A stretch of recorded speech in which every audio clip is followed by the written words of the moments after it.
का दाता सबका साथी शुभ का ये संदेश है। माँ की गोद पिता का आश्रय मेरा मध्य प्रदेश है। नमस्कार दर्शकों, आपके साथ मैं हूं श्रीकांत सोनी। मध्य प्रदेश का स्थापना दिवस आ रहा है। इस विशेष श्रृंखला में हम जानेंगे कि मध्य प्रदेश का कैसे निर्माण हुआ, इसके अस्तित्व में आने का इतिहास क्या है। बातचीत करने के लिए हमारे साथ मौजूद हैं डॉक्टर अजय प्रकाश खरे जी, जो कि इतिहास के प्रोफेसर हैं एक्सीलेंट कॉलेज भोपाल में। अजय जी, मैं आपसे जानना चाहता हूं कि कैसे मध्य प्रदेश का गठन हुआ और जब ये अस्तित्व में आया तो इसका क्या इतिहास रहा। श्रीकांत जी, आपके सभी दर्शकों को नमस्कार। बहुत ही इंटरेस्टिंग कहानी है मध्य प्रदेश की।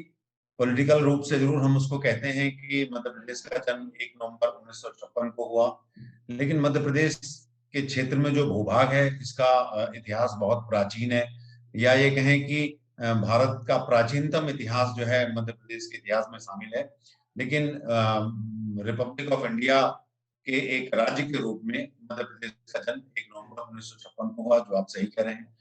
इनफैक्ट जब देश आजाद 15 अगस्त 1947 को हुआ, लेकिन देश गणतंत्र के रूप में 26 जनवरी 1950 के रूप में जाना गया, जब भारत का संविधान भी लागू हुआ।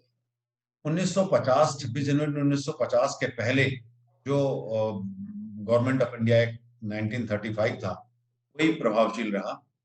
तो जब 26 जनवरी 1950 को भारत का संविधान लागू हुआ, तो उस समय जैसे अभी हम जानते हैं कि भारत राज्य और केंद्र शासित प्रदेशों, 2 तरह के प्रदेशों में क्षेत्रों में शामिल है। उस समय 4 तरह के राज्य हुआ करते थे, part A, part B, part C, part D.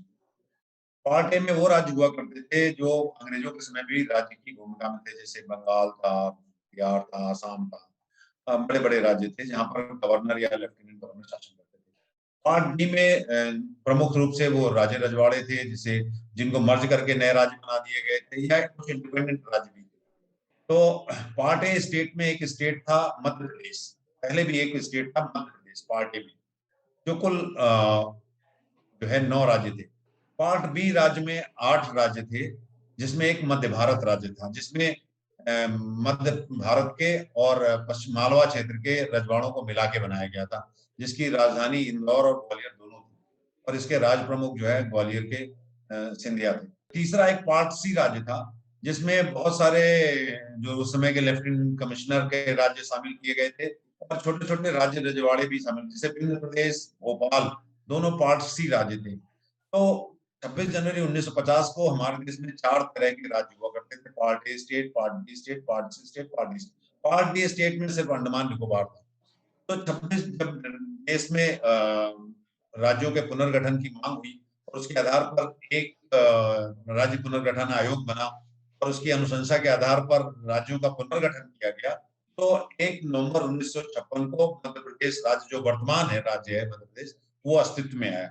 वर्तमान मध्य प्रदेश की जो राज्य है, उसमें जो 26 जनवरी 1950 के जो राज्य थे, उनमें से पार्ट ए से मध्य प्रदेश लिया गया, पार्ट बी से मध्य भारत लिया गया, पार्ट सी से विंध्य प्रदेश और भोपाल राज्य लिया गया।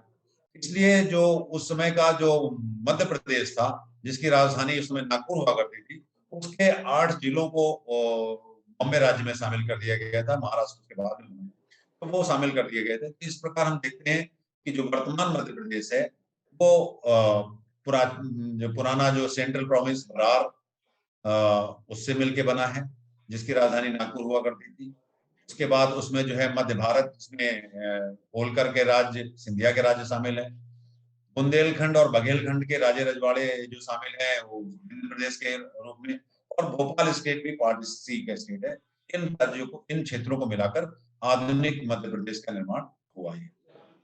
जी, बहुत बहुत शुक्रिया अजय प्रकाश जी, हमसे बातचीत की। Thank you, thank you, thank you.